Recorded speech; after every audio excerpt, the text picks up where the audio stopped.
So we will talk about stored procedures today.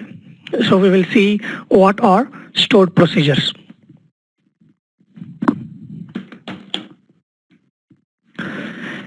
Stored procedure is nothing but it's a combination, or it's a group of SQL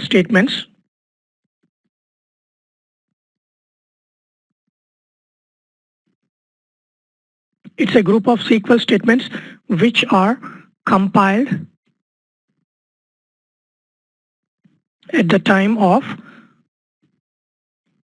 execution, okay, and stored in the database. Okay, so basically that's what you can say when you answer an interview question. Okay, but then in simple statements, it's nothing but it's a SQL program or a set of SQL statements that you give a name, and then instead of running those SQL statements, you just run that stored procedure name wherever you want to use it. Okay, so that's like we created view. Okay, we don't want to run our SQL statement in multiple places, so we created a view name and then we use that view name. Okay, on top of that view, we can also make that data materialized, or we can store that data in a database, right? So how can we do that? We created an index on top of the view, and then the data got stored in a database.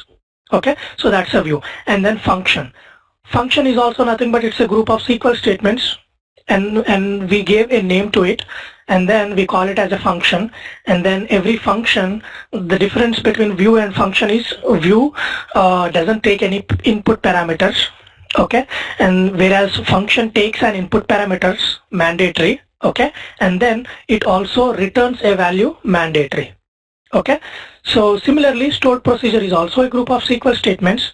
It can have input parameters, it cannot have input parameters. Okay, so it's not mandatory. Having input parameters is not mandatory, and it can give the result, it may not give the results. It will just do the functionality, okay, but then it doesn't give any result set. Okay, both ways you can do it. Okay, and the main difference with all these, okay, we also talked about triggers. Triggers is also a set of SQL statements, but then it will fire, those statements will fire automatically when an event occurs. Okay, so basically these are all different database objects which you use depending upon your requirement. Okay, so stored procedures is also SQL statements, and then the main important thing with stored procedures is it's compiled at the time of execution. Okay, and stored in the database. What does that mean is, whenever we write a SQL query, okay, let's say any query, if you are creating a table, or if you are writing a select query, or if you are using a join, or if you are creating an index or adding a constraint, okay, whatever you do, basically SQL Server Database Engine will try to take this query. Once you execute, there are multiple steps which happen. Okay, Database Engine will try to take this query, and then it will try to parse this query. Okay, that means it will look for any syntax errors.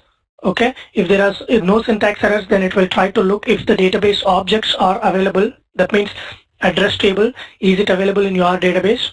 Okay, and if it's available, then it will try to use the statistics. Okay, we'll talk about statistics. Try to use the statistics, and then it will try to see which index I need to use to get the data, and then which pages do I need to see, in which pages the data is there, or these pages should I pull it from the hard disk, or they are stored in a memory cache. Okay, we call it also a procedure cache. Okay, where the pages will be stored, and if the pages are stored in the cache, then it will try to get it from cache. So all these kind of things will happen on the backend, in the backend. Okay, so once this is done, it will, as in this process, it will try to create an execution plan. We saw what is an execution plan. Okay, it's nothing but what index is used, how much CPU is consumed, how much memory it's taking, or what is the performance. Okay, what all columns it's trying to retrieve. Okay, so all that information is stored in the execution plan. once the execution plan is it's there, okay, then it will try to fetch you the data. So every time you run this query, it will try to create an execution plan. Okay, so but in stored procedures, what happens is, if you write a query and then put that query inside a stored procedure, then it will be compiled at the time of execution, the first execution. Okay, time of first execution. So that means it doesn't create the execution plan every time. It will create the execution plan once you create the stored procedure and then use it the very first time. Once you use it, at that time the execution plan is created and saved in the database. Okay, so from next time, from second time, when you run the stored procedure or execute the stored procedure, it doesn't create this, it doesn't create the execution plan. It uses the execution plan which is already stored in the database. So by doing that, it will save some time in creating the, in using that execution plan, because it has to do a lot of work, right? It has to do parse, it has to do, it has to create execution plan, all that stuff. So at least it will take some, let's say some milliseconds. But even that milliseconds of time is saved in stored procedures because it doesn't have to create the execution plan. It can use the existing execution plan and then it will fetch you the data.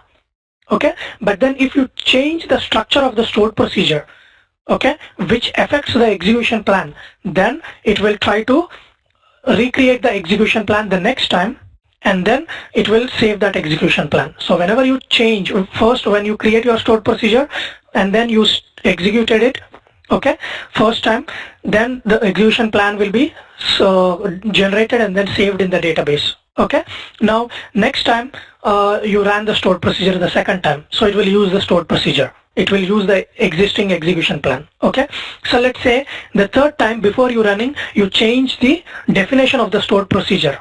Okay, so if that definition is affecting the execution plan, then fourth time it will try to see, okay, my execution plan is not correct, so it will try to change your execution plan. Okay, and then save it again. Okay, so see, stored procedures basically will try to save the execution plans and then those execution plans are used whenever you execute a stored procedure. Okay, so at what time the execution plans are compiled, that means when they are generated at the time of first execution of the stored procedure. Okay, so that's one important thing. For others, views, functions, triggers, the execution plans are generated. Okay, for stored procedures they are generated and saved and then they are reused.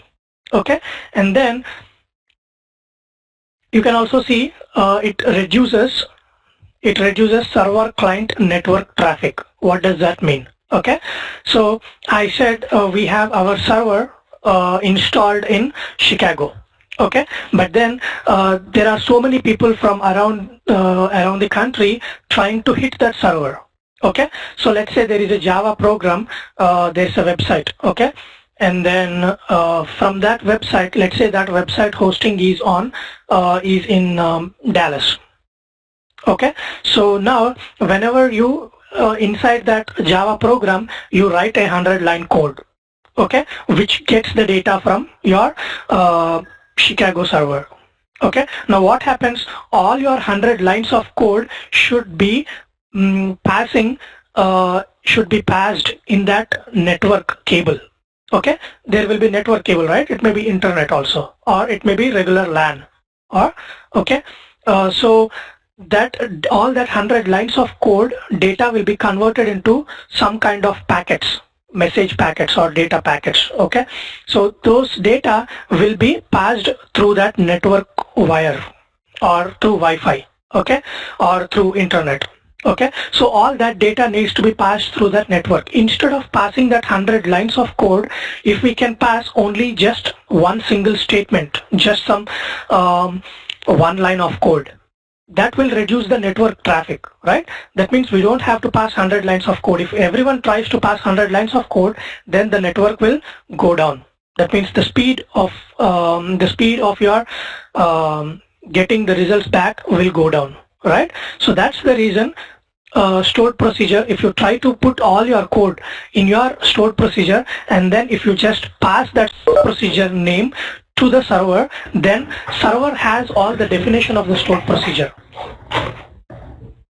Right? So server has all the definition of the stored procedure, so it executes that stored procedure on the server.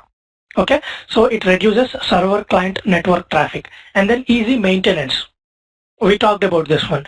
If we have 100 lines of code in Java, okay, and then let's say if you have to change something in the store in that particular lines of code, you have to talk to a Java person and then try to search for that code and then try to see if there are any dependencies and change it. Okay, instead, let's say if you just want to add one single column, you have to go look for Java and then add a column and then change it and then deploy all the Java package into the test environment and then to production. Instead, what we can do is we can create a stored procedure and then put it in a database, and then we will give that stored procedure name to the Java people, and then they will just use that stored procedure name. So if you have to see what's happening in the stored procedure as a DBA, you can open the stored procedure and then see what's happening in the code. Okay, and then if you want to change any logic, you can change it, and then just deploy one single stored procedure instead of moving the Java files. Okay, that's a lot of maintenance, and then easy maintenance. Okay, so you can see if there is any performance issue. Let's say your stored procedure is running slow. You can easily look at your stored procedure and then see why it's running slow. Okay, but if it's in the Java side, then you have to pull it out from Java side and then see what's causing the issue. Okay, and then there may be a lot of queries inside Java, so you don't know which one is causing the issue. So if you have a stored procedure, then you have multiple ways to find which stored procedure is running slow or which stored procedure is running fast. So there are a lot of statistics, or there is a lot of history maintained in SQL Server about the performance of database objects.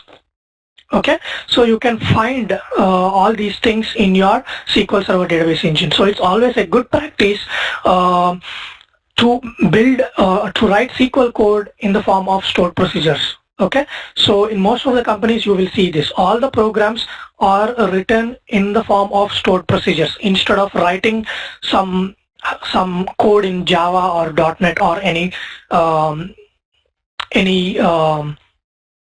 language, okay, or any website language or application language. Alright, so performance, as I said, we can as the execution plan is stored, it will try to improve the performance of your query. Okay, so it will get the results faster. Okay, and then security. You are trying to write all your, you are trying to have all your table data, column data, and all that information in your database. Okay, so you don't want to share all this table data or table metadata, okay, to all the persons in your company. Okay, so for that reason, you won't give any permission. Let's say you don't want to give any permission to these tables to anyone. Okay, instead you will try to create a stored procedure, and then you will try to create a functionality in that particular stored procedure, and then you will just give access to that stored procedure. So whoever is, let's say there is a reporting guy who wants to create a report, okay, so he wants some employee details or student details. Okay, so we don't want to give him all the tables and definitions. Okay, instead we will give him a stored procedure. Okay, this is a stored procedure, just pass the hire date, whoever what hire date you want, just give the hire date, and then it will give you all the list of employees or students who hired on that particular date. And then he will use that stored procedure. He doesn't have to worry about what is the table structure, what is the business logic, what are the columns, what is the metadata, nothing. We will be just giving him the stored procedure, that's all. So he can't even look at one single table. He can't just do, he can't even do select star from table. But all we gave him is permissions to the stored procedure, and stored procedure itself will have permissions to the tables, but he doesn't have it. Okay, so that's a security, that's a security point of view. So interviewers will try to ask you what are the advantages of stored procedure. So the very first thing they will try to, they want to get it from you is, the execution plan is compiled and saved at the time of first execution, and for that reason it will improve the performance of your queries. Okay, and then it will get you the data faster or the results faster, and then reduce server client network traffic, and then easy maintenance, and then security also. Okay, so these things you can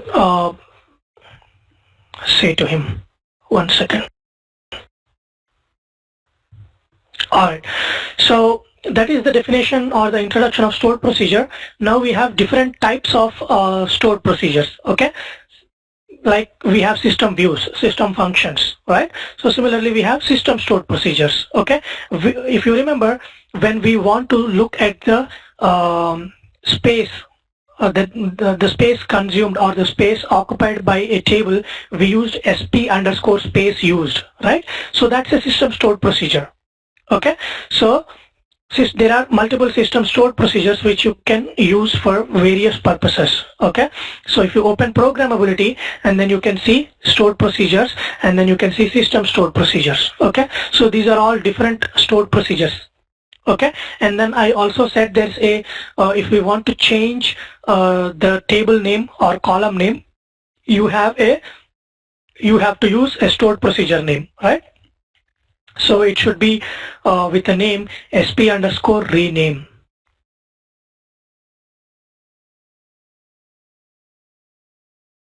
See, sp_rename, and then you can see sp_rename database. Okay, so there are all different types of stored procedures which you can use. Okay, for various purposes. Okay, now we know there are system stored procedures that we can use, and we have user defined stored procedures. User defined stored procedure is nothing but that stored procedure which we use. Okay, we create it. Okay, and then there are temporary stored procedures. Yesterday we talked about temporary tables or temporary objects. Okay, similarly we can create a temporary stored procedure also, which is created in TempDB database. Okay, and then it's and we talked about yesterday a local temporary table and a global temporary table. Local temporary table is only related to that particular session. Okay, and global temporary table is once you create it in a particular session, it's also used in another sessions until that particular session which created it, it still exists.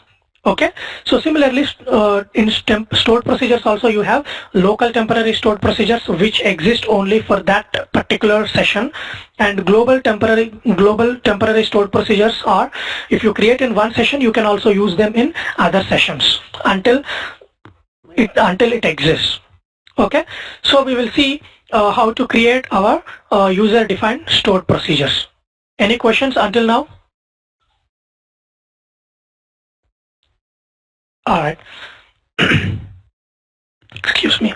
So let's say in our training database we have students info table.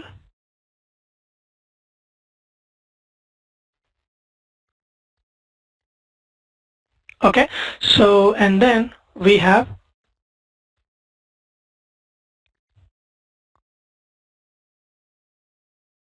address table. Okay, so whatever whenever an application is built, okay, whatever they want to do, okay, whatever they want to do from the front end, if they want to let's say enroll a new student, or if they want to update the address information, okay, or if they want to remove a student, all that happens in the form of stored procedures. So they will let's say if you are trying to, let's take an example of a Gmail application. Okay, so once we enter into our Gmail, once we open that Gmail application, there's a username and password which we have to provide, right? So once we give that username and password and then hit login, okay, or sign in, that information will be passed, that username and password will be passed to a stored procedure, okay, in the Java, and then that stored procedure definition will be in the backend database. And what that stored procedure does is, okay, this is my username which is passed and this is my password. Okay, first I will check if this user exists.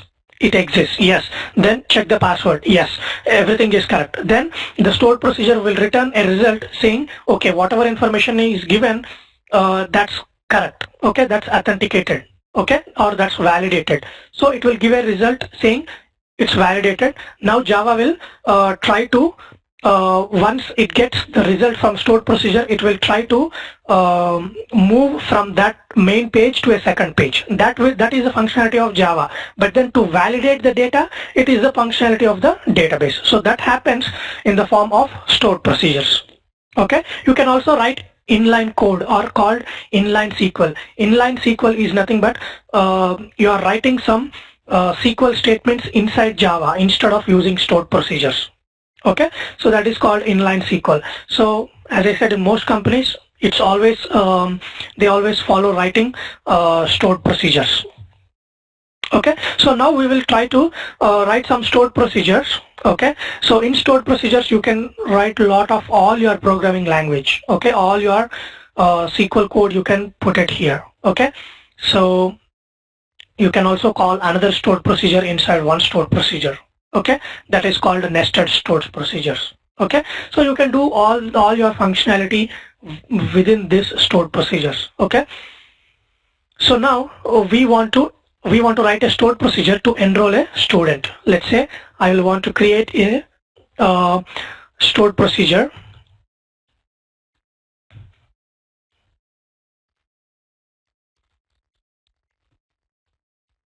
I'll say USP, okay, because there's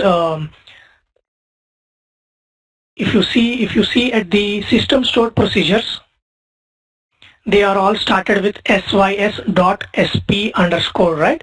So I put it as USP, saying that user defined stored procedure. Okay, that way I know this is not a system stored procedure. Okay, just for differentiation. So let's say, because every object that you create should be following some naming conventions. Okay, so USP underscore, and then you have to specify your stored procedure name in such a way that what it's doing. So let's say I want to say enroll student. Okay, so now I want to have some input parameters. Okay, what are my input parameters? And I said input parameters should always be starting with @ symbol. Okay, so my input parameters. So in your application, when a new student is trying to enroll, okay, online, what all he gives, let's say we will take his first name, okay, and then varchar only 100 characters are allowed. Okay, so and then last name, varchar 100. Okay, and let's say date of birth. Date of birth is date time. We don't, so we have to specify all these data types, data types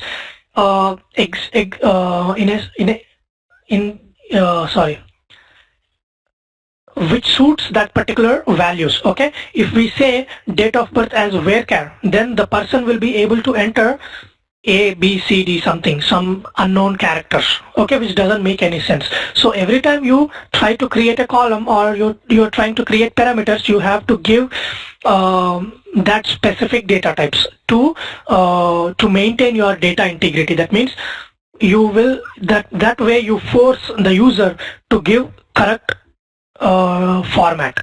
Okay, so let's say these are the three fields which I mean the student gives to enroll into a university. Okay, so now these are the input parameters. So as begin, and your code goes here. Okay, so you have to write a stored procedure in such a way that you use these input parameters, and then you enroll that particular person. Okay, so for enrolling that particular person, what all information we need? We need student ID. Student ID we generated our database side, so we don't need it from that student. Okay, so we need first name, we need last name, we need age. Okay, we have date of birth. Okay, so we will try to calculate his age. Okay, let's say there will be column called date of birth also, so we have to store that date of birth also. Okay, because we want to store that date of birth because we may use that date of birth. Okay, and then created by, that means who created this particular when this particular record has been created, and then at what time. Okay, all that information. And then we also want to store address information, right? Because whenever student is enrolling, we want to see from which address he is coming from. Okay, so let's say address line, and then varchar, let's say 100, and let's say city.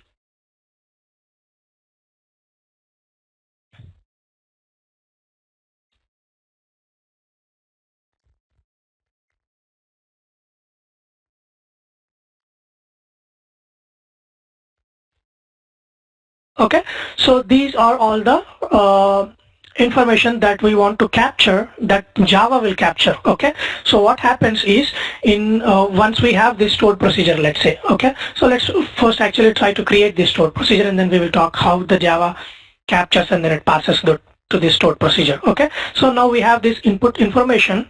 Okay, so we want to enroll this student.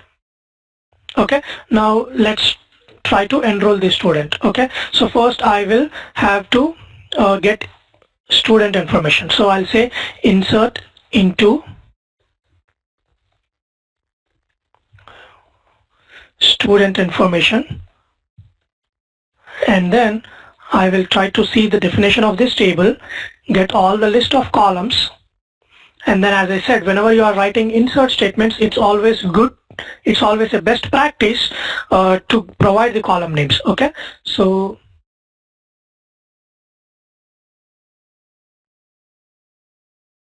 okay, so these are my columns, and student ID is an automated column, so I don't want to insert any data into that, and student first name, student last name, and student age, and created by. Okay, so these are the columns. Now I want to say select first name. Okay, that's the parameter, okay, which is coming from here. So that's your first column. Okay, you can also say values, whichever way you want to use your insert statement, and then your last name and your student age. The date of birth is given. So how do you get a age? Yesterday we have written a function, programmability and functions and scalar. Okay, so looks like we created that function in AdventureWorks database, AdventureWorks 2014. So we have programmability, functions, and scalar function calculate age, right? So you can script that, and then go to training2 database, and then try to create this particular function. Click execute. Oh, I didn't. Okay, there is a code here which says use AdventureWorks, because we scripted from AdventureWorks, right? So it's saying use AdventureWorks. That means it's again going back to AdventureWorks. So remove that code and then change to training2, and then run your code. See, command completed successfully in training2 database. Now you have this function. So just use that function, and the input parameter to the function is date of birth. So provide the date of birth and created by. Okay, so whoever is logged into this particular computer, I want to log that person. Okay, so let's say s user underscore s name is a system function which gets that particular user details. Okay, so right now I am logged into this computer, so it will get my name. Okay, but then what happens in real scenarios, Java is trying to log into SQL Server. That means Java, no person, it doesn't use any person's credentials. Java will have its own application user ID and password. Okay, so which user ID and password will Java have? Is it Windows authentication or is it SQL Server authentication? Can anybody tell me?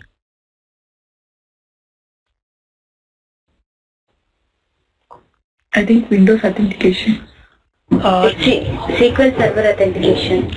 Yeah, so it's a SQL Server authentication because Java is not a person, so it may not have login password to the Windows. Okay, so we will try to create an application user ID, okay, or application ID, okay, which we will give to Java, and then Java will embed this user ID and password, okay, and then Java will connect using SQL Server authentication mode. Okay, so now we have this information. So when we are trying to execute this stored procedure or call this stored procedure from Java, then Java's that user ID will be stored. Okay, so saying that so and so application has done this enrollment. Okay, so that's insert. Okay, once we store the information for the student, now we want to store the address also. Okay, so I want to say insert into dbo.address, and then in address table we will see what data we have. Address ID. Let's see address ID, is it an automated column? It's not. Okay, so no identity column on this particular address ID. Okay, but then it's always good to have address ID. Okay, so right for now we will just remove that, because we have to what we can do is, okay, let's put it that way, we will try to have multiple statements. Okay, so I want to have address ID, address line, and student ID, and then geography ID. Okay, so all these columns. Now address ID is not automated. That means we have to get the next value from this address ID table. Okay, so how do I get it? So what I will do, I'll try to declare a variable address ID integer. Okay, so once I declare, I want to get that value, set address ID is equal to, now I want to write a query, select star from address table. Okay, so if you run this particular query, select star from address table, it gets you all the data. Okay, but I don't want all the data. What I want to get, what is the maximum address ID which is there in the table. Okay, so for that I will say maximum of address ID. Okay, so now it will get the maximum address ID value. Okay, since there is no data, it's showing it as null value. Okay, so let's say if there is some data.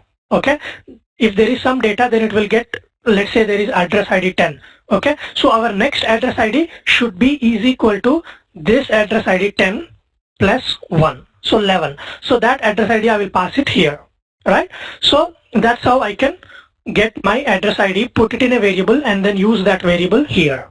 Okay, so now I know, select this address ID. So my first column value is ready. Okay, now address line. What is the address line? Whatever you are trying to pass it here. Okay, the input parameter. And then city. We have to find what city is that. Okay, and then what country.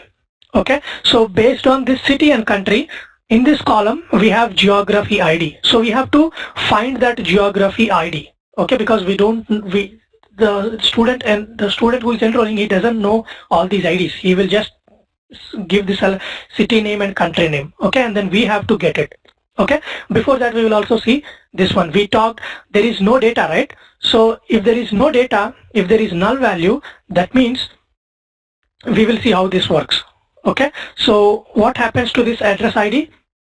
Right now what's happening, we are declaring a variable. Okay, and then we are storing this value in this variable, and then we want to see that variable value.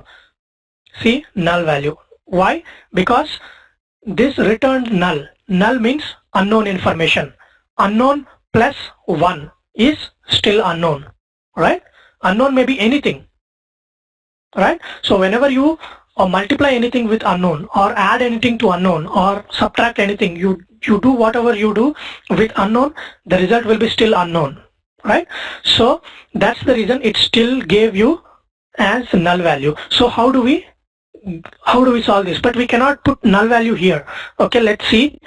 Address ID, see, nullable? No, because every record should have some address ID, right? So for that reason, what I will do is, let's say I'll put is null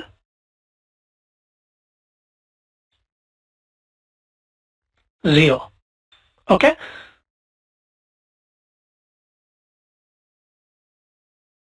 there's something wrong with, I put it. Okay, now you see this is your earlier value, right? Null, which is getting you null value because there is no data. Okay, so for that reason you have to say is null. Is null is a system function. That means when this this is your first argument to is null. Okay, if this value returned null, then it will print it as 0. Okay, so 0 plus 1 is 1. Okay, so now if you run this query, you can see you got 1. Okay, so there are multiple functions. This is a system aggregated function. We talked about aggregate functions like summing, maximum, minimum, average. Okay, all these are aggregate functions. So maximum is also aggregate function, and then is null. Is null is also a system function. So is null, what happens if your first value returned null, then you are replacing that value with 0. Okay, so 0 plus 1 is 1. So now you handled your null values also. Alright, so that's how you have to write your query. Okay, so now my address ID is correct. Okay, so address ID I have, address line I have. Now I want student ID. Okay, so how do we get student ID? Okay, student ID, where do we get it from? From student info table, right? So student info table, how the student ID is generated whenever a new person is joined or whenever a new person is enrolled, we have that student ID generated. Okay, so how do we get that? We can get it by this particular student is enrolled recently, right? So we can do the same way, select maximum of student ID from student info table, and then you can use that student ID student ID value here. Okay, so similarly we will see, but that's not a good way. Okay, because there may be multiple people who are enrolling at the same time, right? From application, it's not only one person. There are multiple people who are trying to run the statement. Okay, so at that time what happens is, if you are trying to execute this stored procedure, we will talk about that later. Okay, because that's related to concurrency. But let's see student ID. For now we will think that we are getting this student ID from here, and then from student info table. Okay, so similarly if it's a null value, then 0 plus 1. So see,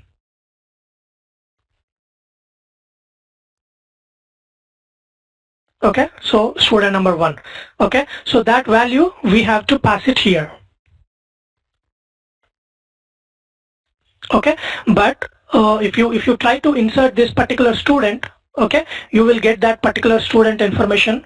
It won't be null because you are trying to insert your student first. Okay, so it won't be null, but then still you can have that particular logic. Okay, so student ID, or you can, okay, we will do that. So let's say if the student, for some reason student enrollment did not happen. Okay, but if you say select maximum student ID from this table and then it returned a null value, now you are saying null, instead of null you are putting it as 0, and then you are adding 1. Okay, so now your student ID has become 1. Okay, so you are not supposed to add this one because you want to enter the address for this particular student. That means whatever the maximum is there in this particular table which recently inserted the data. Okay, so that particular person you don't have to enter +1 because you want to get that particular student ID, and that particular student ID you have to put it here, right? So for that reason you don't have to put +1. Alright, so now I have student ID. Now let's see, student ID is 0. Okay, we shouldn't have, if you look at student information table, if you see student ID, seed is 1, increment is 1. That means the student ID should start from 1. No, there's no value for 0. No student will have a student ID as 0. So this code is also wrong. Okay, sorry, this code. That means 0 is not correct. Okay, so for that reason what you will say, remove that is null condition. Okay, so now you see there is a null value because right now there is no student, but then when you are trying to run this stored procedure, first this statement will be executed, so there will be a student. Okay, and then it will get the student ID, and for that student ID it will store this address. Okay, so and that's one thing. And one more thing is, let's say for some reason it did not insert any data into this table and then it was successful. It did not insert any data, but it was successful. That means we did not insert student information, but we are getting, so since we are not having any student information, it's getting null. So for that reason we have to write if student ID is not equal to is not null. That means we have to have student ID, only then we have to insert the address table, because we can't insert student ID with null value. Alright, so we put it as if student ID is not null, begin, and then we write this insert statement. Alright, that means we are making first the student should exist even before our address, even before we enter an address for him. Okay, so if student ID is not null, only then this particular insert query will run. So now we have student ID. Now we want to have geography ID. So we have a table for that.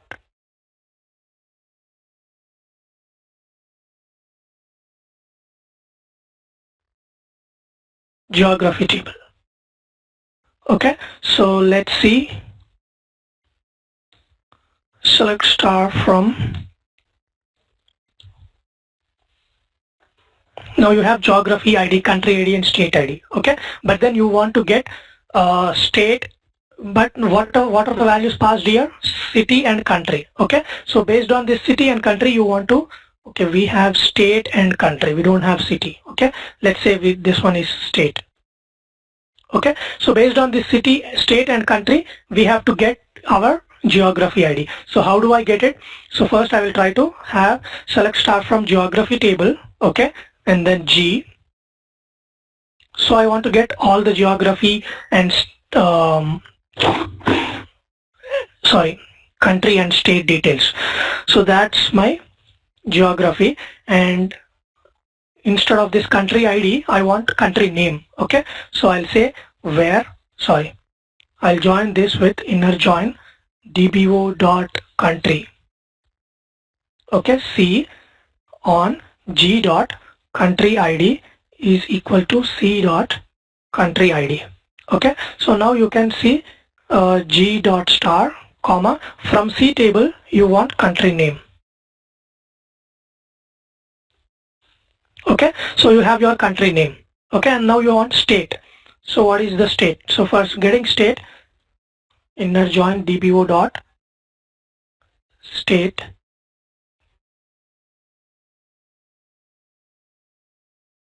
S, these are aliases. Okay, on G dot state ID is equal to S dot state ID, and then here you will say S dot state name. Okay, so now you have you don't want these IDs, country ID and state ID. You want geography ID, country name, state name. So you will say G dot geography ID. That's it. Okay, so now you want to get a particular geography ID for whatever the country is passed, whatever the state is passed, right? So what state, this is the state passed. So you will say where S dot state name is equal to whatever you are passing the state, and C dot country name is equal to whatever the country you are passing. Okay, so you are whatever the values you pass state as Texas. Okay, so it will filter out this data. Okay, and then if you pass country as USA, then it will get this data. So it will get basically only this record. Okay, now geography 11 is the ID. Okay, so now if you run this query, you can't run it because these are variables. These variables are here. So but once you run this query, you will get geography ID, country and state. Let's take an example. Let's put Texas and then let's say USA. Okay, see, you got first record. Now you don't want all this. Okay, this is only for your where clause. Okay, you just want this geography ID. Once you know the geography ID, you can put it here. Okay, so for that reason what I will do, I'll try to declare another variable which says geography ID and it's an integer, and then you pass this geography ID here is equal to geography ID, and then just remove these columns. Okay, so basically you can, here you did set variable is equal to some select query. Okay, this select query should return only one value. If you returned another column, something let's say you also returned another column, it doesn't take it, because here you want a scalar value. So you don't have to, you will not, you shouldn't get two columns. Two columns is not scalar value. Only one value, one column, one row is a scalar value, right? Similarly, geography ID also. So you can assign values like this using set. Okay, and then you can write your select query here, or you can do select that particular variable value is equal to that column value. So if you run that and then just say select geography ID, then you can see the geography ID. If I run all this together, okay, see 11 is my geography ID, right? So now you can use this value here. Okay, so that's how it works. So instead of these hard-coded values, you have to pass whatever is passed here and whatever is passed in the country. Okay, so you are not hard coding any values. Whatever you are passing here, you are generating the data out of that. So geography ID now we know, so we will put that geography ID here. So now we have our student information enrolled, and we have his address information inserted into address table. Alright, so now our stored procedure is ready. So this stored procedure, let's say we will try to create this stored procedure. Okay, we have to create it first. So run it, and then it says command completed successfully. Okay, so I selected only this particular code. Okay, create that stored procedure. All these are other statements. Okay, now if I go back to training database and refresh it, and then programmability, and then stored procedures, you can see USP underscore enroll student. Now if you can also script it. The script is saved in your database. Okay, this is your student information. Okay, so now we have our stored procedure ready. How do we call it from, or how do we call it from here? Let's say, how do we test it? So stored procedures are always called like this: execute stored procedure name, and then give the parameter names. First name, last name, date of birth. First name is equal to, let's say, Robert, and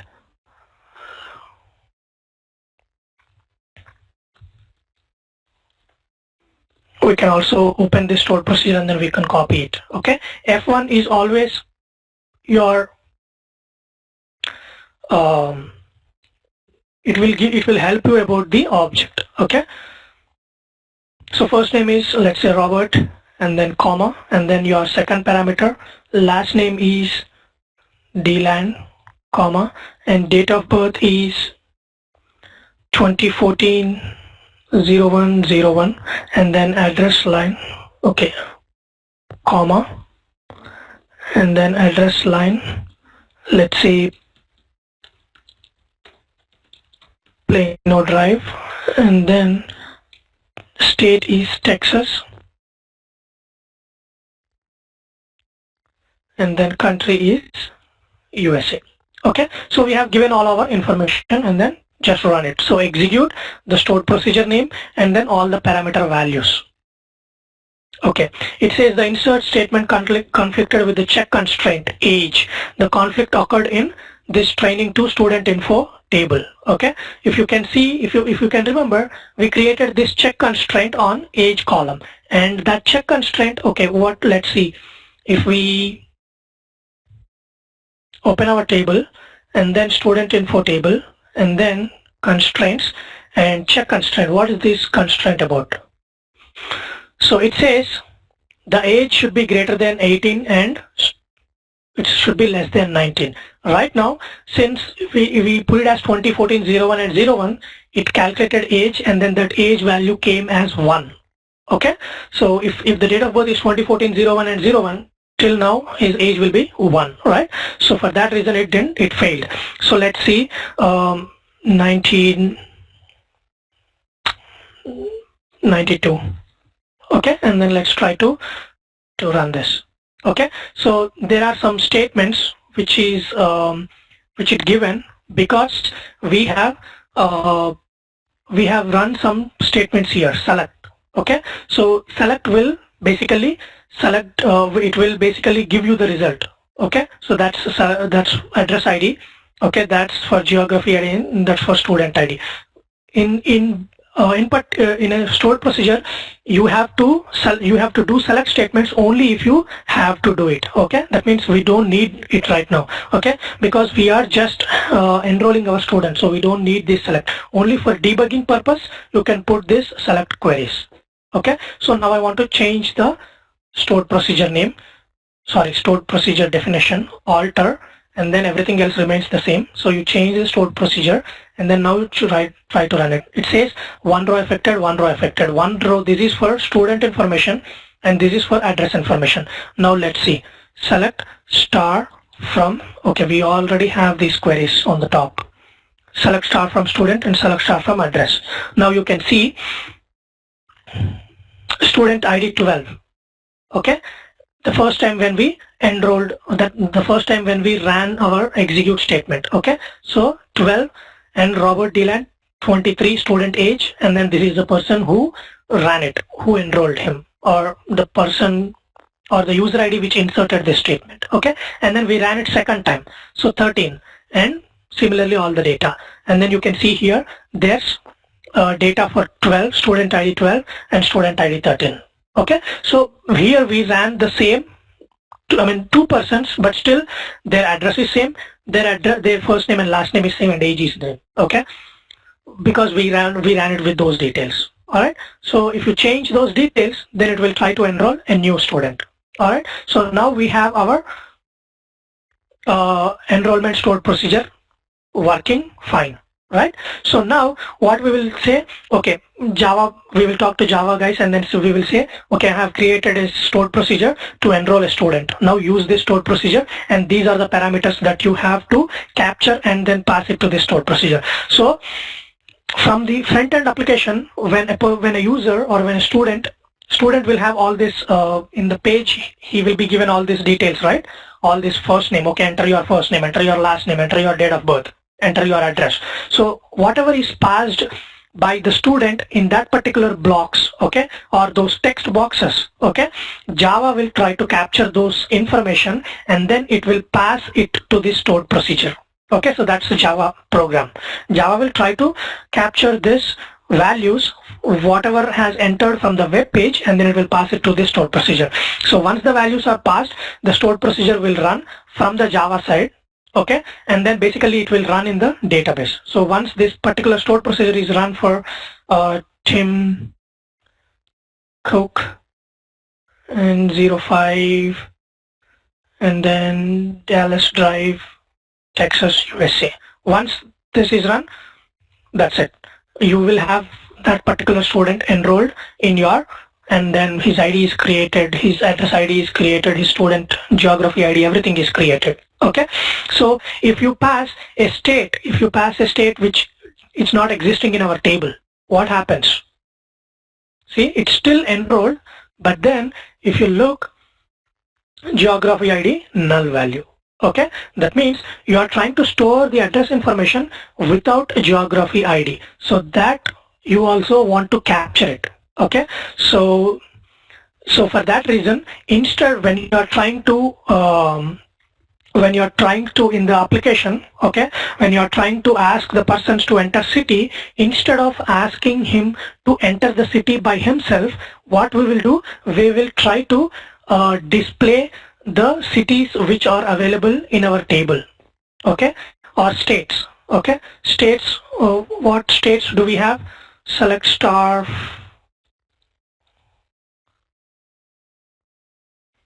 from state. Okay, so if we run this, Texas, Illinois and Florida, so we will create a stored procedure which will get this state names, okay, and then we will ask Java person, wherever the person is trying to enter state, instead of asking him to enter, ask him to select from the drop down list, and that drop down list will get it from this particular table. Okay, so Okay, that way he will just select the state. That way we don't have to worry that he is entering a wrong state name. Okay, so we can do a lot of those things, but then now we understood how to write a stored procedure and then how to execute and then how we can put all our coding like if clauses or declare statements, or you can use temporary tables, table variables, or you can run another stored procedure from here. Okay, so all that kind of things you can do.